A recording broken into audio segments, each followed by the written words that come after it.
So talk to me about sort of the operational detail of Midnight Hammer, because clearly, and I mentioned this at the top of the show, those lines about that 2-week grace that Donald Trump put on the table made me feel very despondent on the weekend. I thought, here we go again. They'll get close to wiping out Iran's nuclear capability, but they won't finish it off.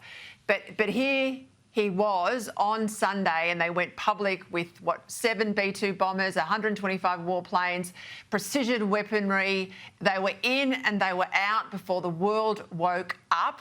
Extraordinary. I think I've got a bit of a grab there to play. Let's listen. We devastated the Iranian nuclear program. The operation did not target Iranian troops or the Iranian people. Tehran is certainly calculating the reality that planes flew from the middle of America and Missouri overnight, completely undetected over 3 of their most highly sensitive sites. And of course, remember, they put out some messaging to say that there were bombers going through Guam. So we all looked towards Guam, but of course they were coming around the other way as well and into this strike. I mean, you tell me what you thought of it all, but I think it's extraordinary. Well, Peter, it was an elaborately, very successfully orchestrated global mission. You're right, there was the deception effort to have everyone watching B-2 bombers pre-position in Guam. Meanwhile, the bombers that did the attack, as we heard from Pete Hegseth, flew directly from continental America to the Middle East. They had to meet up with air-to-air refuelers that came out of parts of Europe. Shorter range fighters, things like F-15s and F-35s, flew into Iranian airspace. The fighters were in front, suppressing any remaining Iranian air defence. The Iranians didn't see them coming in. The B-2 pilots would have rehearsed the kind of facility, the exact facility and its design and layout that they bombed. They bombed with multiple of those massive penetrator bombs. 7 aircraft let 14 of them loose over those sites. And then they left, and the Iranians didn't even know they'd turned up, but were coping with the damage. So extraordinary sophistication here. How will we know? I mean, we know it was a success in that they came in, they bombed, and they got out alive. But how do we know how much we have set back their nuclear ambitions? When will we know that? Well, we know something now because there's been early satellite imagery of the damage to the 3 sites, Esfahan, Natanz, and that one buried so deep under the mountain at Fordo.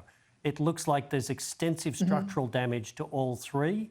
That means that a lot of the technical equipment and facilities Iran needs to enrich uranium and then manufacture it into the kind of uranium metal you stick on the top of a warhead has been lost. But it's quite likely that the Iranians dispersed some of their around 400 kilograms of 60% enriched uranium before the strikes. So that could be moved somewhere in country, you presume, or potentially buried in other bunkers? I'd say they would disperse that because they're feeling extremely vulnerable. They know Israel's Mossad intelligence agency has penetrated the Iranian regime comprehensively. They know that they've lost control of their airspace that's under Israeli control. So there are very few places they can hide now. But this is small amounts of stuff. OK, so we know that they're militias under pressure, the Houthis and others. We know Hezbollah, which was one of their agents over in Lebanon and into Syria, of course, is monumentally degraded. So they're down to what they've got in their own country. There's been hits to their scientists. There's been hits to their guard leadership and their intelligence leadership. We know the Ayatollah is in hiding. What happens now? Because Trump, in the last few hours, has sort of amped up the discussion of regime change. That wasn't there yesterday. It appears to be there now. Give us your best take here Michael. Well, Peter, I don't think we're going to see regime change soon. I think the regime's in a world of hurt over the medium term, though, because they've looked so powerless, out of control and humiliated. You're right, the Supreme Leader's hiding away in a bunker. He's using no electronics to communicate. That means he's on the back foot understanding what is going on. He's also on the back foot in giving any orders and instructions. But the Iranian military has a range of short-range rockets and missiles that can reach to US bases around the region. They're much closer than Israel.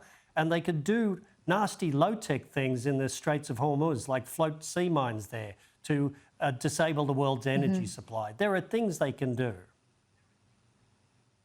All right, let's just step back and look at sort of the UN, as impotent as it is, and this discussion that was had. There was a convening of a meeting of the Security Council over the weekend. They can meet even if the Prime Minister can't get out of bed. And there was talk that this was somehow a breach of international law. China pushed this pretty hard. Have a listen. China strongly condemns the US attacks on Iran and the bombing of nuclear facilities under the safeguards of the IAEA. The actions of the United States seriously violate the purposes and principles of the UN Charter and international law, as well as Iran's sovereignty, security, and territorial integrity. So that comment there from China, we know obviously they've been supportive to date of Iran. We know that the Iranian foreign minister is on his way to Russia. The Russian government condemned the strikes as well, saying they will negotiate with Tehran. International law being breached, where do you see things will go now with China and Russia potentially? Well, isn't it interesting that the regimes who have a habit of breaking international law repeatedly are the ones that seem to hold it most dearly at this point?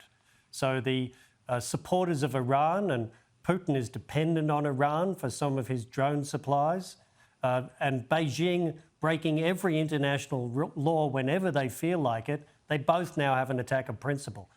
This action was to remove an active threat to the region, but also to Israel, and Israel's in direct conflict with Iran. So I think there's a legitimacy there. At the same time, we shouldn't be surprised that the rules-based global order is extremely damaged and probably over. Just quickly before we go, I mean, I'm really critical that the Prime Minister yesterday admits he wasn't warned. I don't expect Australia would be. But having not been warned, does nothing about finding out what on earth's gone on with his Australia's most significant ally until convening an NSC this morning. Why on earth wouldn't he have had CDF and others in for briefings yesterday? Why would there have been no NSC meeting until today? Mr. Albanese, through his whole term, first term, failed to take national security seriously. He's doing the same in the second term. So he's not a national security leader. And in the dangerous world we're in, that's a real indictment. I agree, not getting briefed is bizarre. There are thousands of Australians living in the region trying to get home. He's just sent hundreds of ADF personnel into a very dangerous, vulnerable situation at that big airbase in Al Minhad. He seems not to grasp the Australian interests at stake here. Not wrong. I'll leave it there. Thank you, Michael Shoebridge.